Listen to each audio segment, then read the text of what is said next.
Intelligent.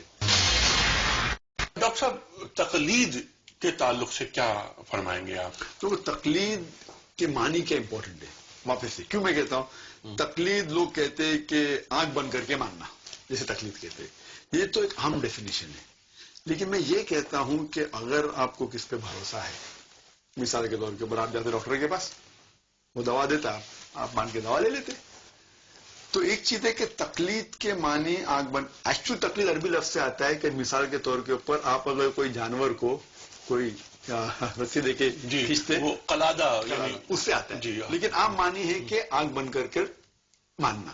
تو میں یہ کہتا ہوں کہ اگر کس کو آپ تحقیق کر کے بھروسہ کرتے ہیں اور اس کی بات مانتے تو کوئی اعتراض نہیں. لیکن اگر وہ انسان جس کی آپ بات مانتے اس کے خلاف اگر ثبوت پیش کرتے قرآن اور حدیث کی روشنی میں، پھر بھی آپ اس کی بات مانتے، اسے کہتے ہیں تقلید. صحیح طریقے سے مطلب ایک آدمی کو آپ جانتے ہیں، اسکالر ہے، اس نے فتوا دیا، آپ نے اس کی بات مان لی، ٹھیک ہے، آپ تو عام آدمی ہیں، تو آپ قرآن میں جو لکھ رہے ہیں فصل والے ذکری ان کو تعلمون، اس سے پوچھے علم، آپ نے پوچھا، آپ نے بات مان لیا، اسے تقلید نہیں کہیں گے. لیکن دوسرا شخص آ کے کہتا ہے کہ جو عالم کے پاس آپ گئے اس کا فتوا قرآن و حدیث کے خلاف ہے، پھر بھی آپ وہ لینے اور بڑا عالم ہے، میں اس کی بات مانوں گا. حوالہ ملنے کے بعد، ثبوت ملنے کے بعد، قرآن اور حدیث کی روشنی میں پھر بھی آپ اس عالم کی بات مانیں، اسے کہتے ہیں تقلید. ٹھیک ہے، ٹھیک ہے. یہ کرنا میرے حساب سے غلط ہے. اچھا، اس وقت پورا عالم اسلام کی اکثریت وہ مقلدانہ ذہنیت کے ساتھ رواں دواں ہے. آپ یہ فرمائیے کہ اس مقلدانہ ذہنیت نے دین کو فائدہ پہنچایا ہے یا نقصان؟ نقصان پہنچایا میرے حساب سے. نقصان پہنچایا، زیادہ نقصان پہنچایا. اچھا. اور جتنے بھی آپ اگر تکلیف، جتنے بھی ائمہ آئے، چاہے اب امام ابو حنیفہ، امام ملک، امام شافعی، امام مالک، احمد، چاروں ائمہ میں اللہ بھی پیس دم آل رحیم اللہ، چاروں نے کہا کہ آپ کو کوئی بھی میرا فتویٰ ملتا ہے جو قرآن اور حدیث کے خلاف ہے، میرے فتوے کو چھوڑ دو. یہ لوگ، ہم ان کی عزت کرتے ہیں، بڑے ائمہ تھے، وہ ویری نالجبل. لیکن ہمیں جاننا چاہیے کہ جب وہ آئے اس ٹائم حدیث کلیکشن کا دور شروع ہوا تھا، تو جتنے بھی معلومات ان کے پاس تھی اس بیس پہ فتویٰ دیا. وہ جانتے تھے کہ ان کے پاس ساری معلومات نہیں تھی، جو بھی معلومات تھی اس بیس پہ فتویٰ دیا انہوں نے. اسی لیے انہوں نے کہا کہ آپ کو کوئی بھی میرا فتویٰ ملے جو قرآن اور حدیث کے خلاف ہے، فتوے کو چھوڑ دو.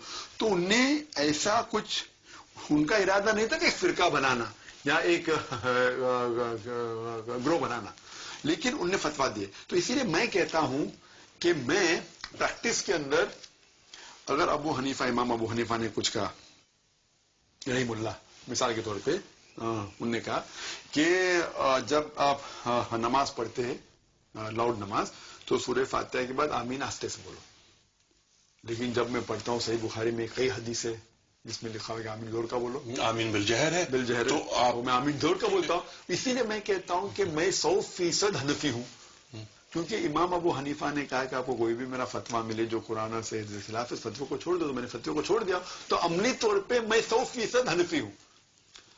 باقی لوگ میرے حساب سے 80% حنفی ہے.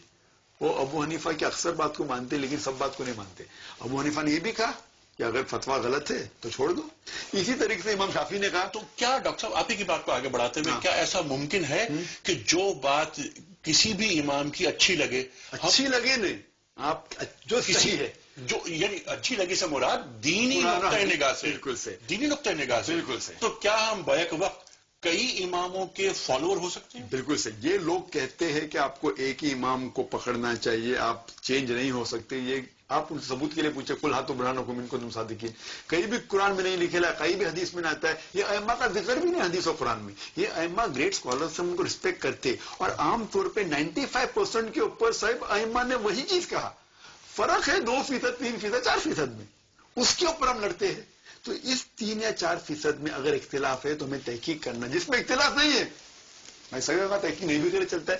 اگر آپ کو لگتا ہے تحقیق میں اختلاف ہے تو آپ تحقیق کرو، کیونکہ لوگ کہتے ہیں کہ ہمیں قرآن کو فالو کرنا چاہیے، اطیع اللہ اطیع رسول، اللہ کو رسول کو، اور جس کے پاس علم ہے، full endowed with knowledge, those of authority. یہ قرآن کی آیت ہے. لیکن یہ آدھی آیت ہے، پوری آیت ہے سورہ نساء کی سورہ نمبر 4 آیت نمبر 59، آیت نمبر 59 میں اطیع اللہ اطیع رسول، obey Allah and obey the messenger and don't endowed the authority.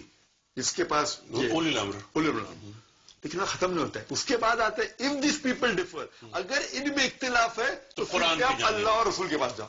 تو میں کہتا ہوں کہ جہاں اختلاف نے مان لیا بات, ہم تحقیق نہیں بھی کرے چلے گا, ہم تو عام آدمی, لیکن جو اختلاف لگتا ہے امین زور کا بولنا نہیں بولنا چاہتے, تحقیق کرو.